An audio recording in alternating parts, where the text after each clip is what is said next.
I wanted to tell you today about a new book that I just got. It's not a new book, but it's an important book, and it's a book that actually got someone killed. Got the man that wrote the book killed.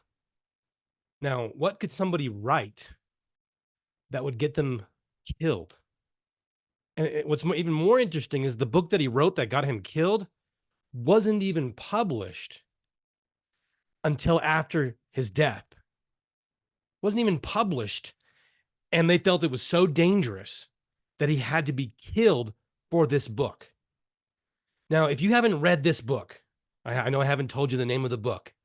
If you haven't read this book, if you don't know about this book, if you don't know about the contents of this book, then you don't know the context of the writings of the founding fathers, which is so essential because, the conspiracy that we face is working to destroy our understanding of our history. And they do that through the changing of definition of words. And so this book is a book, and it's a man the founding fathers read a lot of, and it informed the things that they did. It's called Discourses Concerning Government by Algernon Sidney. Now, why would this book get a man killed before it was even published? These are some principles in here that we have forgotten and that we need to return to. I just want to give you an example of this book. I'll put a link in the description of this video where you get your own copy if you don't have one. This is a really great copy from the Liberty Fund, and it's fantastic. And I just want to just turn to page 313, and he talks about the powers of the king and what it takes to commit treason. And he says the king must be suffered, meaning allowed to do nothing against the law, against it, meaning the law, nor in any respect more than the law doth allow. So the king can't do anything more than the law allows him to do. He is subject as much as anybody else to the law. For this reason, Bracton saith that the king hath three superiors, to wit, diem legum and parliament. That is, the power originally in the people of England is delegated unto the parliament. He is subject unto the law of God, as he is a man, to the people that makes him a king, inasmuch as he is a king. The law sets a measure unto that subjection, and the parliament judges of the particular cases thereupon arising. He must be content to submit his interest unto theirs, since he is no more than any one of them, in any other respect than that he is by the consent of all raised above any other.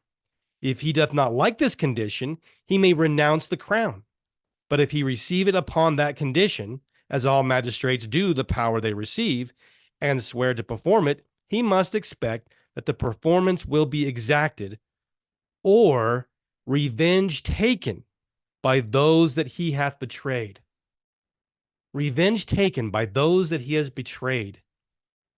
When a government official betrays his oath of office by violating the law, I mean the Constitution of the state or of the union or of natural law, of God's law, because he is subject unto God just like the rest of us are, then revenge is a natural consequence by those that he has betrayed against him.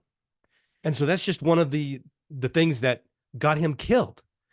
Now, today there has been a book recently published, and two books last year and one this year, written by me, that has actually gotten the ire of government. Thankfully, I haven't been killed yet, but they want to silence me. If you haven't, if you want to learn more about that, check out my previous videos. But we have here is Invasion Volumes 1 and 2, which get into the principles of just exploring and documenting the conspiracy that we face, how it's infiltrated all of our communities, and what we can do about it. And it's something that the conspiracy and that the people in that shouldn't be, the powers that shouldn't be, are very afraid of. And so they're trying to stop me, just like they tried to stop Algernon Sidney. And so I encourage you to get books by people that the powers that shouldn't be don't like, because maybe there's something in there that you need to know. What is it that they are afraid of you knowing? So I encourage you to get the book by Algernon Sidney, encourage you to get Invasions Volume 1 and 2. And I'm Ben McClintock from the Tree of Liberty Society. We'll see you next time.